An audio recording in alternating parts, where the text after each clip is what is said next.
Bonjour, chers téléspectateurs. Bonjour, journalistes. Je suis du UNIKEZ, à l'état civil, Samba David, comme vous l'avez connu. Je suis heureux de recevoir à mon domicile cette chaîne de Web TV qui a bien voulu venir à la source afin d'informer davantage les populations ivoiriennes. Merci d'être venu et je suis à votre écoute. Oui, c'est anciennement acteur de la société civile. Il faut dire que depuis longtemps, j'ai nourri l'espoir de donner à notre pays une société civile plus forte. Je l'ai commencé depuis les années 99. 99, je l'ai commencé. Ça a été encore plus accentué, je crois, en 2011. En 2011, j'étais l'un de ceux qui, avec l'organisation que j'avais en son temps, qu'on appelait Organisation pour la défense des intérêts de la jeunesse ivoirienne, qu'on appelait ODJ, qui avait soutenu les dockers du port, qui, eux, réclamaient une réforme et un statut social de leur secteur. Je les avais soutenus et je crois bien que le 11 ou le 12 février 2011, j'avais été arrêté et détenu au commissariat du port. Parce que, en son temps, j'avais été taxé de vouloir mettre en mal l'économie de notre pays en soutenant la marche de ces dockers-là. Donc, ce n'est pas aujourd'hui que j'ai embrassé cela. Cela a été encore plus amplifié quand je suis revenu de l'exil. Voilà, l'exil que nous avons tous connu pour vouloir sauver notre vie. Nous avons quitté la Côte d'Ivoire quand il y a eu cette crise militaro-politique. Je suis donc venu et des amis et moi, nous avons créé la Coalition des Indignés officiellement le 26 juillet 2013. Sinon, officieusement, à partir du 26 avril déjà, nous étions déjà sur pied. J'ai donc, avec des amis, mené à bien cette organisation qui dénonçait la cherté de la vie, les arrestations arbitraires, une justice aux ordres et les détournements sans sanction et tout ça. Nous avons mené cela.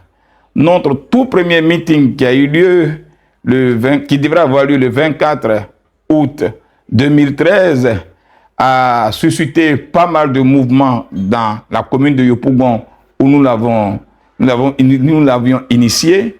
Nous avons connu en son temps 7 blessés et 4 arrestations. Déjà le 24 août 2013. Après cela, le 1er novembre 2013, je crois bien, oui, le 1er novembre 2013, nous avons connu encore des arrestations. Donc moi-même et 4 de mes camarades, nous avons été détenus pendant 48 heures au 8e arrondissement de Cocody. Quelle était la principale cause de notre arrestation? C'était la signature des pétitions contre la cherté de la vie.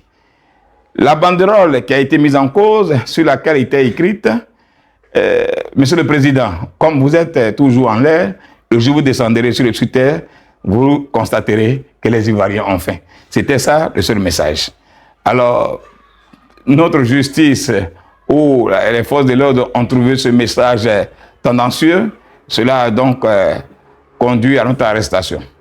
Alors, 48 heures après, nous avons été libérés grâce à Amnesty International et certaines organisations qui ont bien voulu plaider notre cause. Quelque temps après, nous avons continué avec la destruction des quartiers précaires, dont Washington et tout ça. Nous avons mené le combat qu'il fallait mener.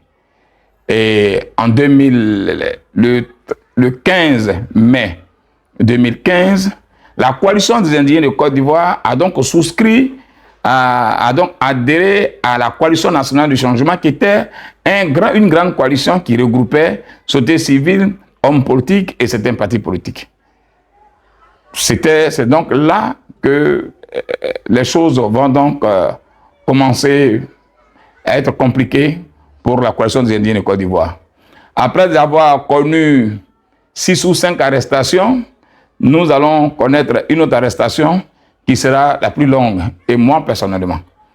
Donc j'étais vice-président de cette coalition pour le changement que nous avons créée avec le président Mamadou Koulibaly, Dr Aipo Macial, Charles Konabani, Feu Abdelrahman Sangaré, Kakabe, Douya Major, toutes ces personnes, nous avons créé donc ce mouvement.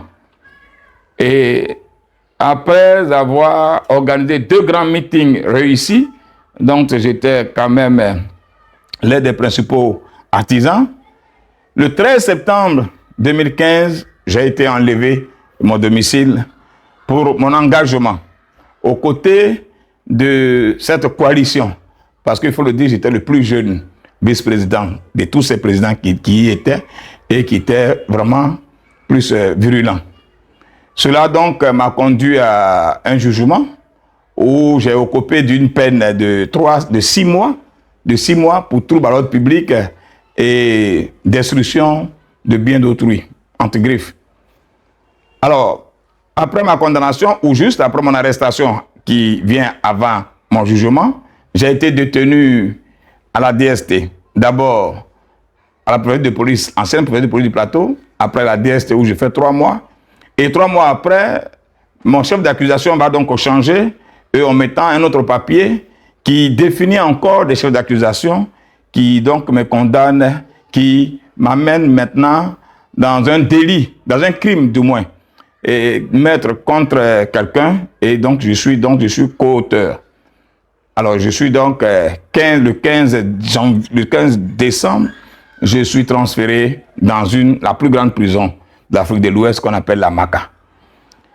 Je passe 2 ans, près de 4 ou 5 mois à la Maka, et après je suis déporté à la prison de Korogo où je fais 5 mois, d'où je sors avec une maladie, et quelque temps après être détenu au CHU de Trècheville, je suis libéré le 24 juillet 2018.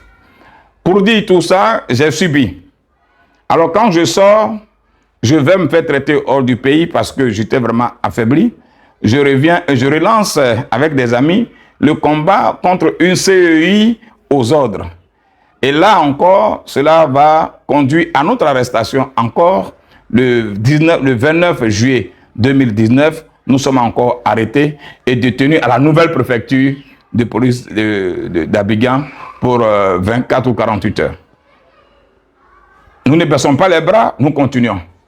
Mais quel est donc le message? Qu'est-ce que nous retenons donc des populations ivoiriennes quand des personnes voudraient s'immoler pour leur éclairer le chemin? C'est ça. Qu'est-ce qu'on retient? Parce que tout ce que nous faisions, la vie chère, la dénonciation des arrestations, la dénonciation de l'injustice aux ordres, de la justice aux ordres et tout ça, et que la population ne suit pas, parce que nous avons lancé plusieurs messages, plusieurs marches contre la cherté de la vie, ce qui se passe d'ailleurs partout. Mais la population, je pourrais dire, est tétanisée, mais la population est aussi endoctrinée par les partis politiques. Quand nous faisons des tournées avec nos maigres moyens d'ailleurs, les populations vont se demander de quel parti êtes-vous? La question de la société civile n'est pas encore bien perçue dans notre pays. C'est la raison pour laquelle cela a donné l'impression d'avoir prêché pendant des années dans le désert. Ceci donc a conduit à un moment de pause et de réflexion. Un moment de pause et de réflexion pour dire, faut-il encore m'immoler pour éclairer le chemin à un aveugle? Non. Ce qui donc nous a amené, m'a amené à dire il y a de cela 6 mois qu'il faut appeler les Ivoiriens à prendre leurs responsabilités et leur place dans des partis politiques. Parce que ce sont dans les partis politiques que tout se décide. La cherté de la vie, le cours de la vie est décidé dans les partis politiques. Tout ce que nous dénonçons aujourd'hui, c'est des partis politiques. Il faut donc chercher à être là où les décisions se prennent. C'est d'ailleurs la raison pour laquelle aussi j'avais été candidat aux élections législatives, candidat indépendant dans ma région, pour essayer de porter ma voix à l'hémicycle. Malheureusement, ce n'était pas encore le temps de Dieu. Alors, après réflexion, j'ai décidé aujourd'hui de militer officiellement dans un parti politique.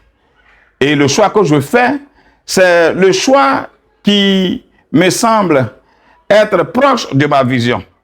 Quand j'écoute la nouvelle tête du PDCI qui dit qu'il appelle les Ivoiriens à rejoindre le combat pour la renaissance des Ivoiriens, cela m'interpelle.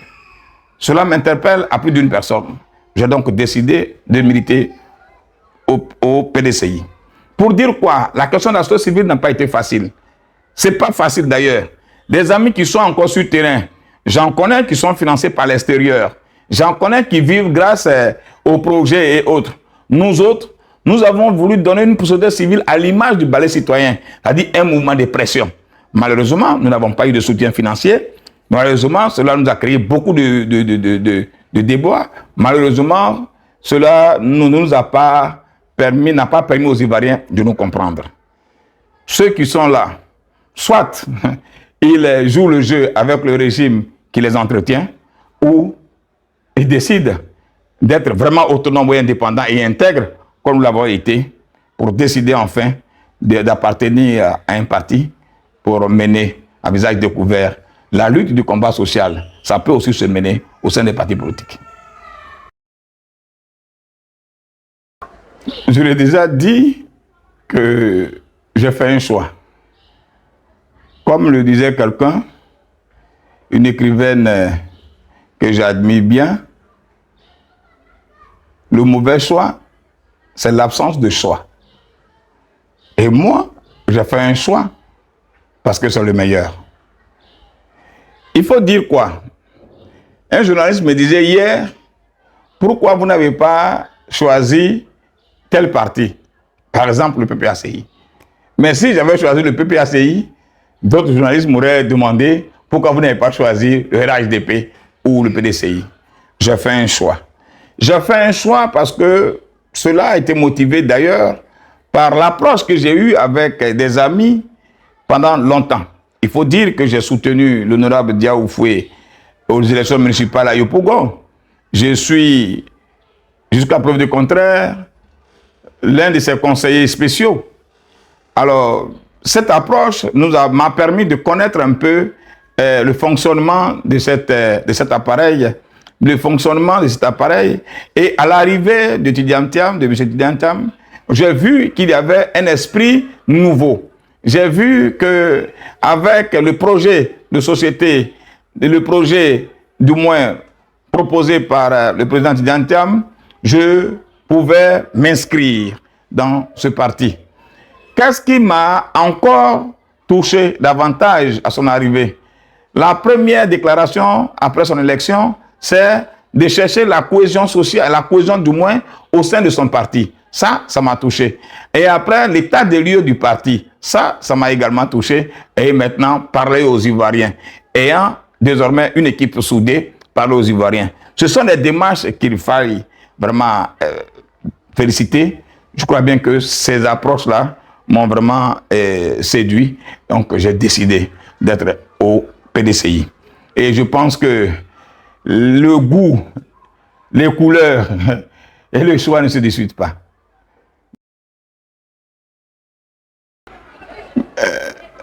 Merci. Il faut dire que j'ai fait partie de l'équipe de l'honorable Dia qui était en charge de la mobilisation du meeting de Soubré.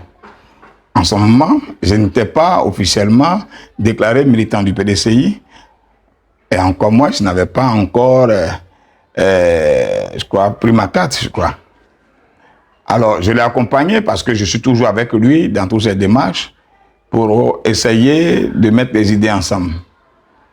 Ce que nous avons découvert dans cette tournée, c'est le niveau de paupérisation, pour ne pas dire le niveau de pauvreté dans cette région qui produit assez de richesses dans notre pays. J'ai jamais eu l'occasion de visiter Tabou, Sassandra et ses campements. Je n'ai jamais eu l'occasion de visiter la région de la Nawa. Mais on a comme l'impression que ces régions-là sont en dehors de la Côte d'Ivoire. Je me demande si ces régions-là produisent aussi la richesse de notre pays. Pourtant, selon les informations données ou recueillies auprès des institutions, des instituts de cacao, je voudrais dire le conseil de café cacao, ces régions seraient à hauteur de 36% de notre production de cacao. Mais diantre, si ces régions-là produisent assez de richesses, et quand on parle de richesse, on parle de près de 15 à 20% du PIB produit par le cacao. Mais le principal producteur, ce sont ces régions-là, sont laissés pour compte. Ce qui a donc suscité cette mobilisation, c'est le changement, c'est-à-dire la misère qui aujourd'hui bat son plein dans ces régions. Ces populations ont vu à Tidantiam, un espoir. Et une personne qui vient aujourd'hui pour changer les conditions de vie. C'est ce qui a suscité ces mobilisations. Des gens sont venus de partout. Des gens ont vu des mobilisations sur les réseaux sociaux, mais il fallait y être. L'espace qui a abrité le meeting en Soubré, je crois bien, doit être 10 fois plus grand que Vicayo. Et cet espace était rempli à craquer. Tenez-vous bien, pendant que le meeting avait pris fin, des cas continuaient de venir. Quand tu es désespéré et que tu constates une lueur d'espoir à l'horizon, mais tu te déchaînes. C'est donc ce qui a expliqué la mobilisation phénoménale, extraordinaire, exceptionnelle des militants et sympathisants du PDCI à Soubré.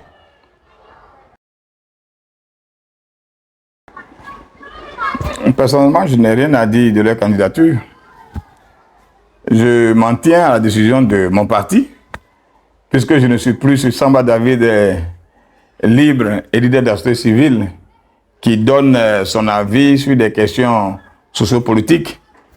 Aujourd'hui, je suis tenu à suivre la ligne de ce grand parti auquel j'ai adhéré désormais.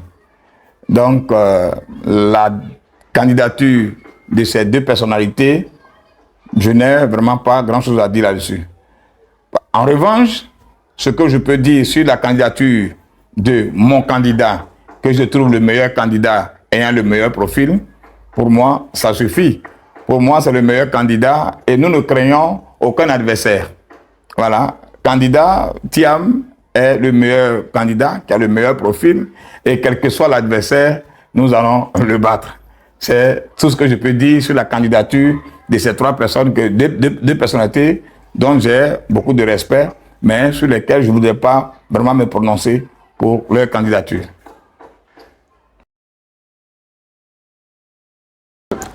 Je voudrais profiter de votre micro pour essayer de rectifier quelque chose.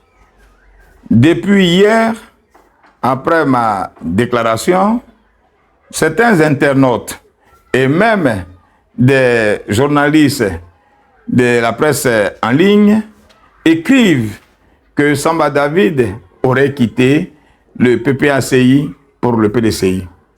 Je voudrais dire à tout un chacun ici que Samba David, que voici, n'a jamais, je dis bien, n'a jamais été militant du PPACI. Encore moins quelqu'un qui ait participé à des réunions politiques avec le PPACI. Je voudrais donc rectifier ce passage-là pour que chacun sache de quoi il parle. C'est vrai, on a pour habitude, les Ivoiriens ont pour habitude d'attribuer des partis politiques aux gens en se référant de leur région ou de leur ethnie. Pour l'heure, ce n'est pas mon cas.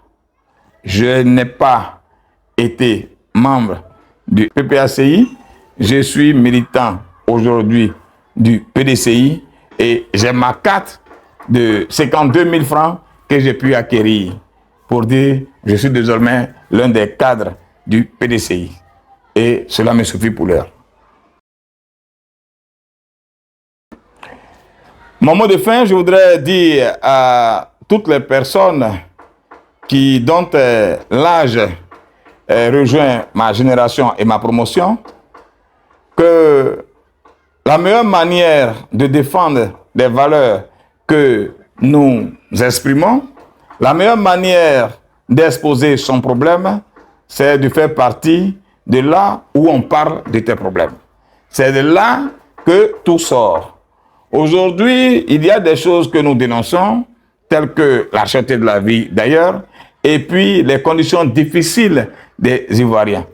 Il y a un seul endroit où ces décisions se prennent, c'est le milieu politique.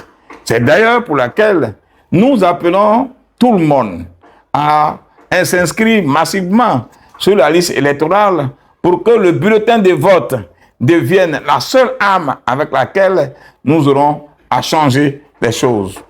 Comme l'a dit le président Assoubré, le PDCI n'a pas de fusil, le PDCI n'a pas de couteau, le PDCI n'a pas de bombe, le PDCI n'a pas de bac à verre, le PDCI n'a pas de microbes, le PDCI demande à ses militants d'avoir une pièce d'identité.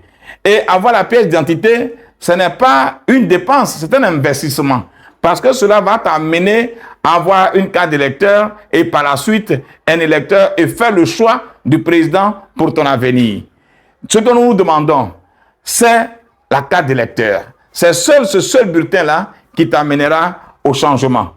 Peuple de Côte d'Ivoire, ensemble, mettons-nous pour que la Côte d'Ivoire change et qu'elle renaisse de nouveau. Je vous remercie.